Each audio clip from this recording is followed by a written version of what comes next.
So mates, good morning. So we are trying to take you through the process of how to cut this danshiki with the black facing and the tassels added to it.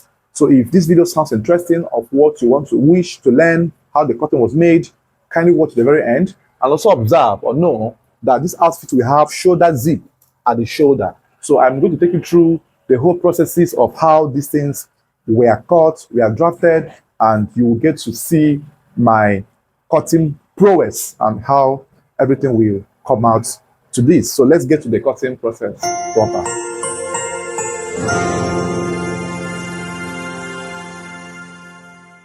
Alright guys, good afternoon and welcome back. So I want to show us how to draft these jumpers on the screen and how to add all of this, the tassel, the shoulder zipper and everything. Now this is called tassel. For some of us who might not know what is called tassel, it's been sold in the market, right? So you can get this in the market and they use it for your junkoso sewings or any style that has this tassel. So now at the end of this video, you should be able to see how to fix your shoulder zip at the shoulder. If you observe, this outfit has shoulder zip at the shoulder and it doesn't have a flap. So in my previous videos I made, I showed us how to put the danshiki, the sewing process of the shoulder and everything. But this period now, we're going to learn how to fix this zip very well, because most cases, most people don't know how to fix zips at the shoulder zip of danshiki because of how lengthy the shoulder is. So I'm going to show you how to do all of that in this tutorial. So do well to like this video, share, comment and subscribe to my channel. So let's get right into it proper. All right guys, so this is the fabric I have. This is called a regular junkoso fabric. However, you can use any material of your choice to draft this. So always, you know, you mark out your baseline of your outfit. So I'm using a white chalk. I hope you are going to see the chalking, but I have made a video before on how to draft this particular danshiki, right? So do well to watch the previous video. I will do well to attach the link to the cutting in this particular one, in case this drafting is not clear enough. So you always mark out your 4 inches for your hemming, right, of your folding of your outfit. So mark 4 inches. So this 4 inches is a must mark. You mark 4 inches all through that way. Then connect your lines in this form. Connect your lines in this form. After you have done this, the next you will do is to put the length of your danshiki. So with the length we are going to use for this guy is 41 inch length. 41 inches length is what we are going to use. So 41 inches length, 41 right there, 41 inches. Then we extend our line. We extend our line this way. So make sure that once your line has gotten to the point of extension, you get it straight, because it affects your subsequent markings. So extend this line all through this way. And after this, I told us that in my other video I made, you slant by 7 inches at the armhole region. Now, some persons might be confused on that. Why is it 7 inches? Now, if you remember or if you recall, danshiki has a joint together sleeve when you are cutting. So the sleeve must be joined together, and you also avoid the excess rumples on the armhole.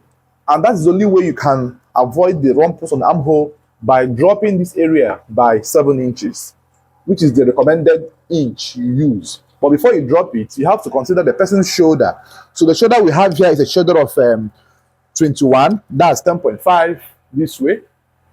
So you mark 21 inches of your shoulder, right? You mark 21 inches of your shoulder, just like this. Then you assume the sleeve length. So from the picture we saw, the sleeve is a bit longer than short sleeve. So 11-12 inches length is ideal, or the ideal. So let's do 13 inches length for the sleeve length, right? This way.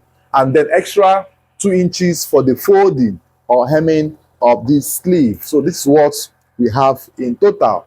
Then from that point, you now drop the shoulder by 7 inches. From here, you come down by 7 inches. So this 7 inches I told you guys is the recommended inch you must use to drop your shoulder. Then the neck is 19. So I will cut our 2.5 inches this way by 3 inches here. Later on, I will do 3 means of the neck to, augment it to that 19 or 18 and a half, which I have, or which I measured on my customer. So right there, you square it up all through this way. So right there, you square it up. From here, you square it up all through this way. Then, after you have squared this up all through this way, the next you will do is to mark your neck depth. So from here, you carefully curve it all through this way. Your neck has been properly marked. And then, since you have slanted it to that point, so this is the 7 inches slant which we have for the shoulder, right? 7 inches slant right there. So you take it from that point all the way to this very point. From that point all the way to this very point. So you have it coming in this direction. So now, for some of us that might be confused on why should we drop it by 7 inches. Now, if you recall our regular senator drafting, our shoulder is being slanted by 2.5 to 3 inches, right? So let's assume that we are making a regular senator outfit here, and we have our shoulder marked, which is 10.5. So at that point of 10.5 or whatever inch you have for your shoulder, you are meant to slant the shoulder by either 2 inches, 2.5, or 3, depends on the person's size as well. So here is exact of 2.5. So it's as if we still slanted by 2.5, but now taking the line extension to drop all the way to the sleeve region. So don't take it that maybe the slanting came from the shoulder end. No, it came from the sleeve point end, so that the sleeve will relax properly and enter. So if you happen to even make any outfit that is bigger than abada, that maybe the length of the sleeve will be longer, once this line is going down, you'll be measuring whatever difference you have from the top length. So I've done this severally on my own, and I came up with the knowledge that from the end of the sleeve is always around 7 inches. Look at it, 7 inches, so that the sleeve and the shoulder will correspond. That is the slopey effect of the shoulder inch. If you had slanted by 2.5 inches from the shoulder, so it gives you 7 at the sleeve region, right? So that has been explained. Then after that, you measure for your armhole opening. So for the armhole opening, I'm using 12 inches for the armhole opening, right? Plus extra 1 for the closure, or half, depending on how you want to do it. Then you extend the line as well to also come straight, just to give you a clearer explanation this way. And then you are going to come in by 2.5 inches or 3 inches, right? You are going to come in by 2.5 inches or 3 inches. Now, the reason I did this, because this is going to be a short sleeve of the danshiki. So I'm using, let's use 2 inches to come in that way. So we slant our sleeve circumference or edge to come in to this very point. And after that, we indicate where the extra inch is. And at that point, we are still going to come in again by extra 5 inches or thereabout. So because of the nature of this outfit, it's not that big. I'm using 6.5 for this customer, 6.5, so that it will not be too big on him, right? So I will now measure the total distance I have here from this point, 17.5, transfer it to the baseline, 17.5, and then connect this point with a straight line. Connect here with a straight line. So it goes all through this way.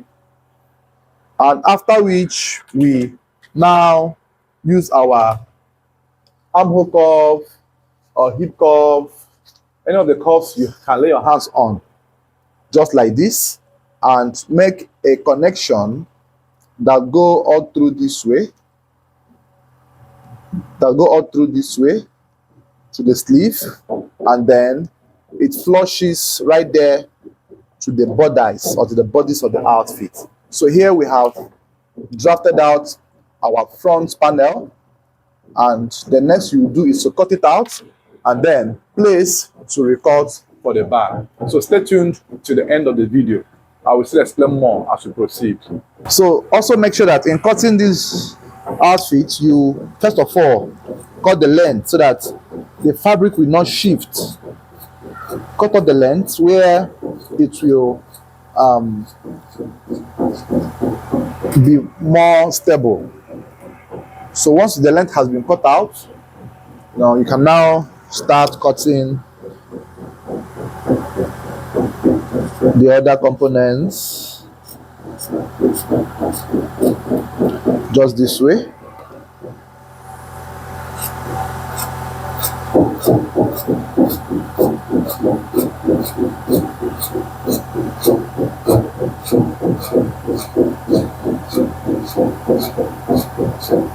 So this is how it is. Making Jonkoso can be a bit difficult or tasking because of how slippery the fabric always is. And I hope you know the reason why we did this here, because of the fact that we don't want the inner sleeve to be longer than the outer sleeve. That's why we shortened this area by 2 inches. If we don't mind, we could have done it straight and it will still work, but the under sleeve will be dropping longer than the outer sleeve. That's why we did this little shortage there, or drafting there. So now you also cut all out from here.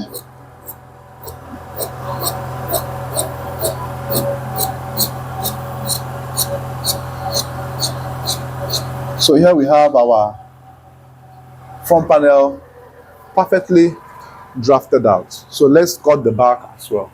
All right, so here we want to do the back drafting. We have folded the front panel, and here you raise the back by 2.5 inch.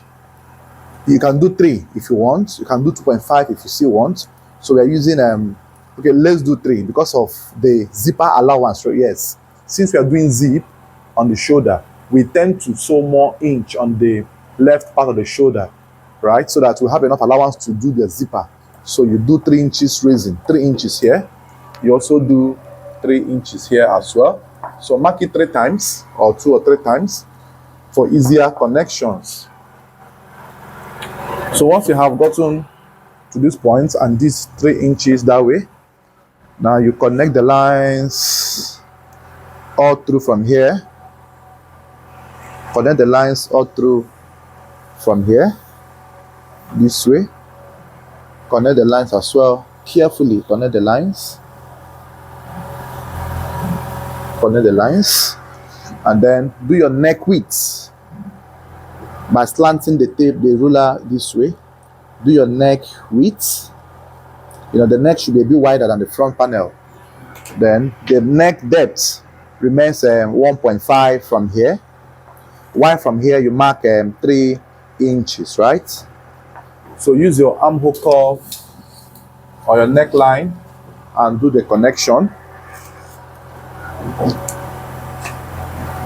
So you carefully place it this way and connect the neck width, the 1.5 and the 3 inches all through this way.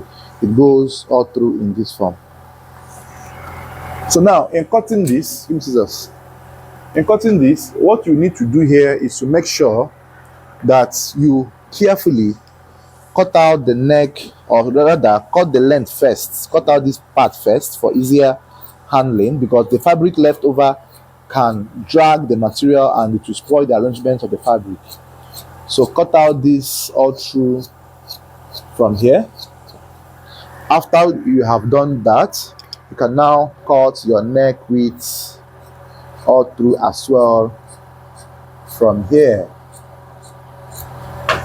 And then in cutting the armhole region, don't cut equal. Give a little, like 1 inch gap. cut all through here. I will show you the reason when we are done cutting. Now you are going to fold the back neck region to come on top this way. Now the extent of the folding could be 2.5 inch folding on top. Then after you have folded this way, you can now fine-tune the shoulder points. So this shoulder point should be exactly equal with this, and also to cross-check the neck region if the neck also is balanced, so you could balance it as well. So the neck is okay. You just need to do little trimmings. So you trim all through this way and you balance it properly. Then you go all the way, cutting the sides.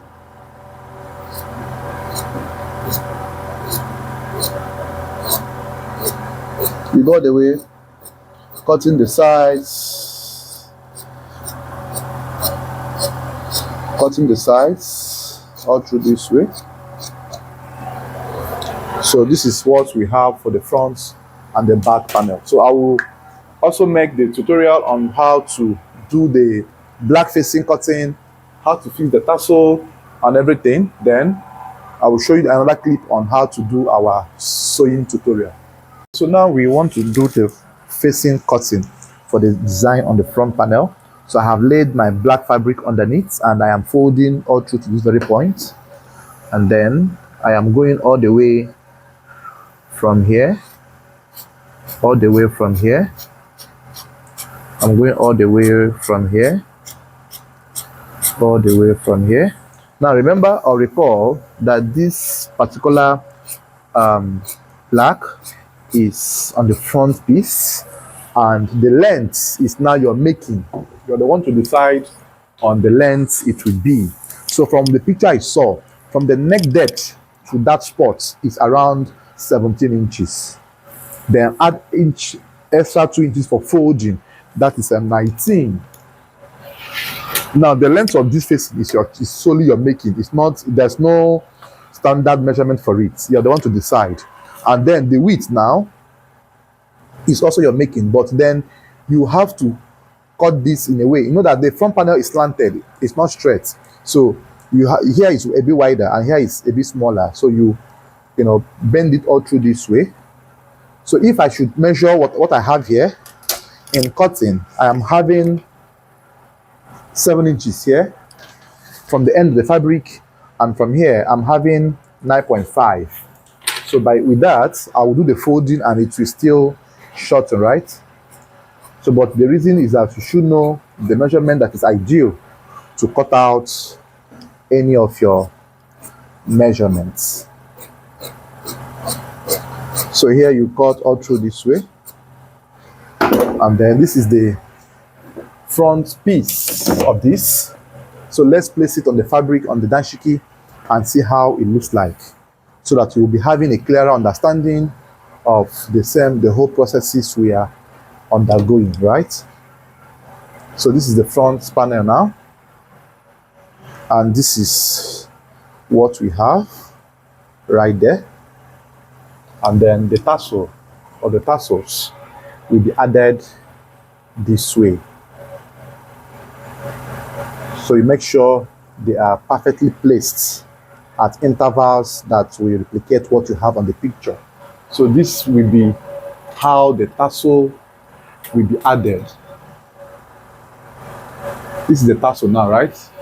So this is how the tassel will be added, and this is the facing we have cut.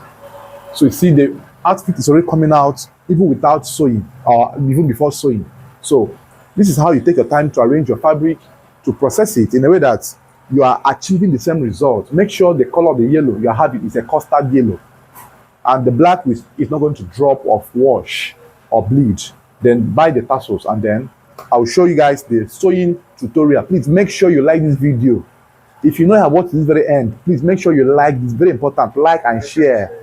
Thanks for watching, guys. Bye bye for now.